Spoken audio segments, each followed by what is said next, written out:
Hello everyone, good morning. Welcome back to my channel restart on life. कैसे हैं आप लोग? आई होप बहुत अच्छे होंगे और मैं भी बहुत बढ़िया हूँ। और हमेशा की तरीके सुबह उठने के बाद जब मैं छत पर आई तो मैंने देखा कि इतना खूबसूरत नज़ारा और आसमान इतना साफ और सुंदर नज़र आ रहा था कि बिना कैप्चर किए मुझसे रहा ही नहीं गया। देखिए, दिन की शुरुआत मेरी इस तरह से हुई आज। उठने के बाद मैंने नहा लिया था और नहाने के बाद अब मुझे देना है पौधों में पानी। बस यहाँ पे पौधों को पानी दे रही हूँ क्योंकि यहाँ पे कुछ पौधे लगे हुए हैं और कुछ पौधे दूसरी साइड में लगे हुए हैं। दोनों ही जगह मुझे पानी देना है क्योंकि सुबह शाम पानी इनको बहुत ज़्यादा ज़रूरत पड़ती है, वरना ये मुरझा जाएंगे। गर्मी इतनी भयंकर पड़ रही है क्योंकि एक भी दिन स्किप हुआ तो ये बिल्कुल ख़राब हो जाएंगे। फ्रेंड्स, आप लोग भी इस बारिश के मौसम में एक एक पौधा ज़रूर लगाइएगा। मैंने भी यहाँ पे गमला एक ले लिया है और घर में जाके उसको मैं आपको दिखाऊंगी जब मैं उसमें पौधे लगा लूँगी। और अब मेरे पढ़ने का टाइम हो रहा था, बस मैं उसी को लेके बैठ गई हूँ। और जो टाइम हो रहा था वो 6:30 के अराउंड हो रहा था और हमेशा की तरीके जैसा मेरा टाइम होता है मैं उसी टाइम पे बैठ गई थी पढ़ने के लिए। और आज मैंने हिंदी को पढ़ा है और इसमें जो भी मेरी चीज़ें रिवाइज़ होने को रह गई थी वो सबसे पहले तो मैंने रिवाइज़ किया है और साथ में जो लर्निंग वाला पोर्शन था उसको भी मैं लर्न कर रही हूँ। और हिंदी का रिवीजन मैं घटना चक्र से ही करती हूँ। और अभी देखिए लास्ट पेज बचा हुआ मेरा, इसमें मैं पर्यायवाची सुबह सुबह कर रही हूँ और इससे पहले जो मैंने लर्न किया था वो मैं रिवाइज कर रही थी। बस ये लास्ट पेज बचा हुआ मेरा और उसका जो होगा वो मैं अभी जल्द से जल्द ख़त्म करने की कोशिश करूँगी क्योंकि इसके बाद जो मुझे प्रैक्टिस सेट है वो भी अपना लगाना है। और जो लोग मेरे इस चैनल पर नए हैं और इस वीडियो को पहली बार देख रहे हैं तो मैं उनको बता देती हूँ कि मैं आरओ की री एग्ज़ाम की तैयारी कर रही हूँ और साथ में पीसीएस की भी प्री की एग्ज़ाम की तैयारी मैं साथ साथ ही कर रही हूँ क्योंकि जो मेरे पीसीएस का टारगेट है वो 2025 का ही है, लेकिन जो आरओ का री एग्ज़ाम होने वाला है उसकी मैं प्रिपरेशन यहाँ पे आपको मैं दिखा रही हूँ। और जो पीसेस के लिए मैं पढ़ती हूँ वो मैं एनसीईआरटी से ही पढ़ती हूँ। बहुत सारे लोग पूछते हैं कि दी आप एनसीईआरटी में किस तरह से पढ़ते हो और जो बुक्स फॉलो करते हो वो कौन कौन सी हैं। देखिए, आरओ और पीसीएस के लिए तो अलग अलग बुक्स हैं, लेकिन हाँ सिलेबस देखिए प्री का तो मोस्टली सेम ही रहता है। तो मैंने आरओ और एआरओ के लिए जो बुक लिस्ट बताई थी उस पे एक मैंने वीडियो बनाया हुआ है, अगर आप लोगों ने नहीं देखा है तो उस वीडियो को जाके देख लीजिए। और मैंने जो पीसीएस के लिए लिया है, फर्स्टली तो मैं एनसीईआरटी कंप्लीट करूँगी क्योंकि मुझे अपना बेसिक तैयार करना है।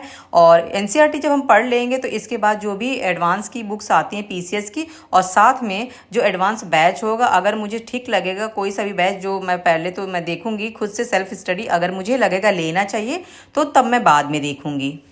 और यहाँ पे मैंने पर्यायवाची और विलोम शब्द कर लिए थे, देन इसके बाद मैंने विलोम शब्द का जो प्रैक्टिस सेट है वो देखिए मैं यहाँ पे लगा रही हूँ। इससे पहले भी मैंने इस पे मार्क कर रखा है, ये पूरा ही मैंने लगा लिया है, लेकिन अभी दोबारा क्योंकि तैयारी कर रहे हैं तो बस मैं उसी को देख रही थी। मुझे पढ़ते पढ़ते 2 घंटे हो गए थे और अब मुझे लग रही थी भूख। बस मैंने नाश्ता कर लिया था और जो भी मैंने कपड़े धुले थे उनको मैंने फोल्ड नहीं किए थे, तो बस उन्हीं को फोल्ड कर रही हूँ। और अपने कपड़े हैं, कुछ बेटी के कपड़े हैं, कुछ और बच्चों के कपड़े यहाँ पे रखे हुए हैं। बस मैं उन्हीं को फोल्ड करूँगी और फोल्ड करने के बाद में जो भी थोड़ा बहुत टाइम स्पेंड करना होगा मैं घर वालों के साथ टाइम स्पेंड करूँगी।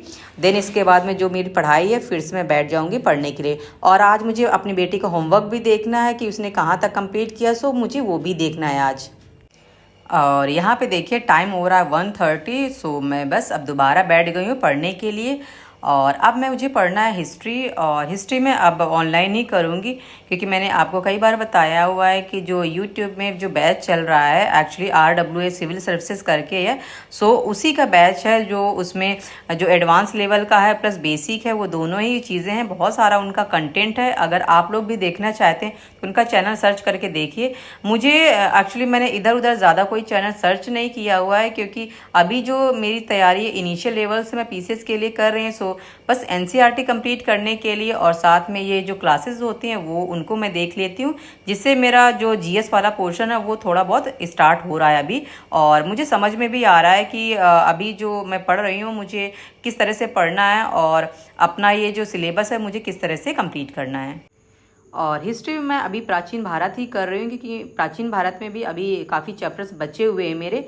तो उनको कंप्लीट करना है। और साथ में मैंने आपको बुक लिस्ट मैंने जो वीडियो में दिखाया हो कि परीक्षा वाली, उससे भी प्रैक्टिस करनी है। क्योंकि देखिए, एक बार रीड करने से 2 बार रीड करने से हमारी तैयारी इतनी बेहतर नहीं हो पाएगी, क्योंकि ये जो टारगेट है वो इतना भी आसान टारगेट नहीं है जो हमने ठाना हुआ है। और पीसीएस हो गया, आरओ एआरओ का हो गया एग्ज़ाम, देखिए हर किसी से निकलता भी नहीं है। मेरी कोशिश यही है कि मैं जितना भी मेरे पास टाइम है वो 100% दे के मेरी जो जर्नी है वो मैं आप लोग के साथ शेयर करती रहती हूँ। और इसी तरह से मुझे पढ़ना है। और अभी तो मेरे पास टाइम है, और तो इस टाइम को हम बहुत अच्छे से यूटिलाइज़ करके अपनी तैयारी को और बेहतर करेंगे। और जो भी हमारा आगे आने वाला एग्ज़ाम है उसको क्वालिफाई करके ही हमको दिखाना है। और अभी मैं प्राचीन भारत ही कर रही हूँ, जो क्लास 11th की ओल्ड एनसीईआरटी है, उसी से आर एस शर्मा वाली, उसी बुक से मैं कंप्लीट कर रही हूँ। सो उसका जो चैप्टर नंबर 4 है वहाँ तक तो मैंने कंप्लीट कर लिया है, लेकिन उस चैप्टर का अभी मैंने नोट्स नहीं प्रिपेयर किए हैं, क्योंकि जो पिछला चैप्टर है चैप्टर नंबर 3 उसी के नोट्स अभी मैंने बनाए, लेकिन उसके भी अभी कुछ नोट्स बाकी रह गए। उसकी 1-2 क्लासेस हैं, वो मैं थोड़ा सा अभी देख के फिर इसके बाद नोट्स उसके प्रिपेयर कर लूँगी। और साथ में मैं ये जो क्वेश्चंस हैं वो भी मैं साथ साथ में देखती रहती हूँ। तो सर ने बस जो आज क्लास ली थी तो मैं उसी में देख रही थी, और ये उन्होंने एक रैंडम ही क्वेश्चन दिया हुआ था कि इस तरह से अगर क्वेश्चन आते हैं तो आप लोग इसमें कौन सा आंसर टिक करेंगे। तो बस यहीं पे ही जो आंसर नंबर है वो मैंने देख लिया था, और साथ में मुझे समझ में भी आ गया। सो आप भी देख सकते हैं, इस तरह के नोट्स हैं मेरे। सो फ्रेंड्स, आप लोग भी एनसीईआरटी ज़रूर पढ़िए, क्योंकि उसको पढ़ने से बहुत अच्छी अंडरस्टैंडिंग बनती है। और मैं कर रही हूँ, सो मैं इसीलिए इतना फोर्स कर रही हूँ। और यहाँ पे 2 आवर्स से ज़्यादा की मैंने पढ़ाई कर ली थी। सो अभी मुझे अपनी पढ़ाई को स्किप करना है। और बेटी है उसका होमवर्क पड़ा हुआ है अभी, क्योंकि अभी देखिए जून है, मिड जून तो ऑलमोस्ट हो ही गया है, और कुछ ही टाइम बचा हुआ है, जुलाई में स्कूल खुल जाएंगे। सो उससे पहले इसका हॉलीडे होमवर्क जितना पड़ा हुआ है उसमें इसकी हेल्प करानी है मुझे। और इसके एग्ज़ाम भी एक्चुअली जुलाई खुलते ही बस कुछ दिन बाद शुरू हो जाएंगे। सो मुझे उसकी भी प्रिपरेशन करानी है।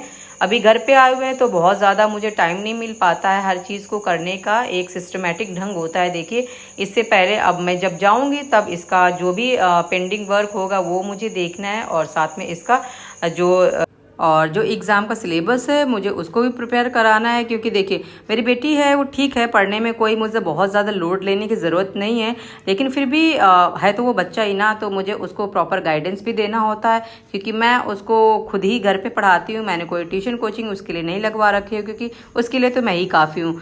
सो बस मैं उसी को पूरा देखती हूँ, हैंडल करती हूँ। और साथ में उसकी एक्चुअली बेसिक भी है, वो भी काफ़ी अच्छा है। सो चीज़ें समझाने में मुझे बहुत ज़्यादा टाइम नहीं लगता है, और वो बहुत अच्छे से समझ भी लेती है। और देखिए, मुझे लगता है कि बच्चों का एटलीस्ट जो प्राइमरी लेवल है वहाँ तक तो हर माँ को ध्यान देने की ज़रूरत ही है। क्योंकि उस टाइम पे अगर उसने ध्यान दे दिया तो बच्चे का जो बेसिक है वो बहुत अच्छा हो जाएगा, और आगे की जो पढ़ाई है उसको बहुत ज़्यादा डिफिकल्ट नहीं लगेगी। क्योंकि देखिए, हमारा ही है, अगर बेसिक कमज़ोर होगा तो हम एडवांस की चीज़ें पढ़ेंगे तो हमें समझ में नहीं आएगा। सो इसलिए अपने बच्चों पर प्रॉपर ध्यान दीजिए। अपनी पढ़ाई कर रहे हैं तो भी ध्यान दीजिए, नहीं भी कर रहे तो भी ध्यान दीजिए। सो फ्रेंड्स, आज का व्लॉग बस मैं यहीं पे एंड करती हूँ। और अगर आपको मेरे वीडियो के कंटेंट अच्छे लगते हों या थोड़ा से भी हेल्पफुल लगते हों आपके लिए, तो आप मुझे प्यारे प्यारे कमेंट करिएगा, क्योंकि आपके कमेंट जो है मेरे लिए मोटिवेशन का काम करते हैं, और मैं अपनी पढ़ाई को और बेहतर तरीके से कर पाती हूँ। और आप भी अपनी ऐसे ही पढ़ाई करते रहिए और अपना ख्याल रखिए। सो फ्रेंड्स, मिलते हैं नेक्स्ट व्लॉग में, तब तक के लिए बाय एंड टेक केयर।